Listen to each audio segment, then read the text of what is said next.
নাম পিংকু বৰা, ঘৰ নগাঁও টাউনৰ মিলনপুৰ। আজি 5টা বছৰৰ আগতে এই ব্যৱসায়টোৰ লগত জড়িত হৈছিল। সেইখিনি সময়ত মোৰ দুটা পৰিচয় আছিল। এটা হ'ল ব্যৱসায় কৰিছিলোঁ, ঠিকাদাৰ, যি কৰিছিলোঁ নিজৰ কাৰণে কৰিছিলোঁ। আৰু 2 নম্বৰ পৰিচয়টো আছিল, যি সময়ত মই ব্যৱসায়টো কৰিব আৰম্ভ কৰিছিলোঁ সেই সময়ত মই আছিলোঁ এজন বিকলাংগ। কাৰণ মই হুইলচেয়াৰত বহি সিদ্ধান্ত লৈছিলোঁ মোৰ জীৱনত 30টা বছৰ সপোনৰ পিছত দৌৰি আছিল, বিভিন্ন ব্যৱসায় কৰি। আৰু উচ্চ আকাংক্ষা আছিল, বহুত সপোন আছিল। সেই সপোনৰ পিছত দৌৰি দৌৰি 30টা বছৰ পাৰ কৰিছিলোঁ, 85ৰ পৰা 2015 চন। আৰু এই 15 চনত কি অৱস্থা হৈছিল? হুইলচেয়াৰ। কিন্তু তেতিয়া মই গম পাইছিলোঁ যে ইয়াৰ ভৱিষ্যত দেখা পাইছিলোঁ নিশ্চয়। ইয়াত এই জীৱনত বিচাৰি থকা ৰাস্তাটো ইয়াতে আছে। ইয়াৰ পৰাই মই আৰম্ভ কৰিছিলোঁ। আজি 9টা বছৰ সম্পূৰ্ণ হৈছে।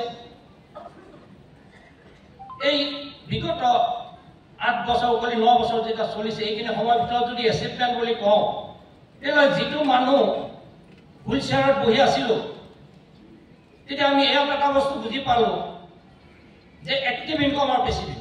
সঁচাকৈ এক্টিভ ইনকামত থকাৰ কাৰণে 5টা বছৰত 0 নহয় -0 হৈ গৈছিলোঁ। আৰু এই -0ৰ পৰা আৰম্ভ কৰোঁতে যেতিয়া দেখিলোঁ ইয়াত প্ৰথম 3টা বছৰৰ পিছত মই প্ৰথম গাড়ী এখন কিনিবলৈ সক্ষম হৈছিলোঁ, এখন মাৰুতি ভিটাৰা ব্ৰিজা।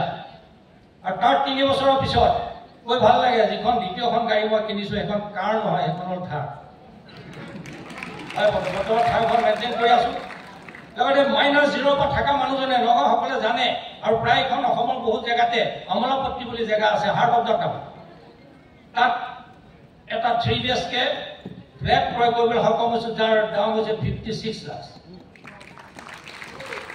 ভাবক, এজন যদি এটা বয়সত, যাৰ মোৰ সেইকাৰণে বয়সৰ কোনো হেৰি নাই, মই যিটো বয়সত আৰম্ভ কৰিছিলোঁ 55 পাৰ কৰি 56ত মই আৰম্ভ কৰিছিলোঁ। আৰু now I am 64 years young বয়।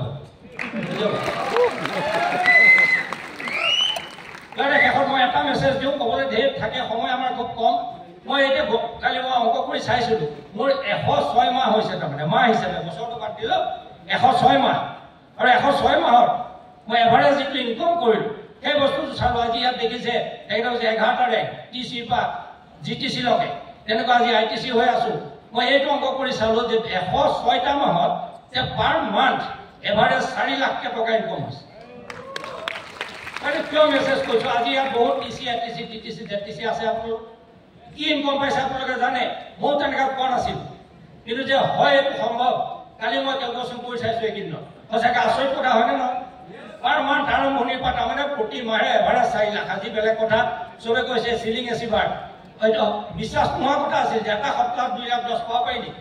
হয় বন্ধুসকল, পাৰি। সেইটো মই প্ৰভ কৰি দিছোঁ। এখন অসমত 25 নম্বৰত মই পাইছোঁ এটা সপ্তাহত 2 লাখ 10 পাব। গতিকে বিশ্বাস ৰাখক বন্ধুসকল, আপোনাৰ নিজৰ ওপৰত বিশ্বাস ৰাখক। কোম্পানী বিশ্বাস কৰক, কোম্পানীৰ প্ৰডাক্ট ব্যৱহাৰ কৰক, আৰু নিজৰ লগতে 10জন, 100জন, 1000জনক নিজৰ সপোনক বাস্তৱ কৰাৰ ক্ষেত্ৰত সহায় হওক। আৰু মই নিজে তাক পাইছোঁ যে যিবিলাক হেৰাই গৈছিল সপোন, সেই সপোন পুনৰ বাস্তৱ ৰূপ দিয়াৰ ক্ষেত্ৰত এই প্লেটফৰ্ম দিছে। ধন্যবাদ বন্ধুসকল। ইয়াকে কৈ আজি মোৰ এই সময় শেষ হৈছে। ধন্যবাদ জ্ঞাপন কৰিছোঁ সকলোকে। পুনৰ মোৰ আন্তৰিক শুভেচ্ছা অভিনন্দন জ্ঞাপন কৰি জয় হিন্দ, জয় লাইফ ষ্টাইল।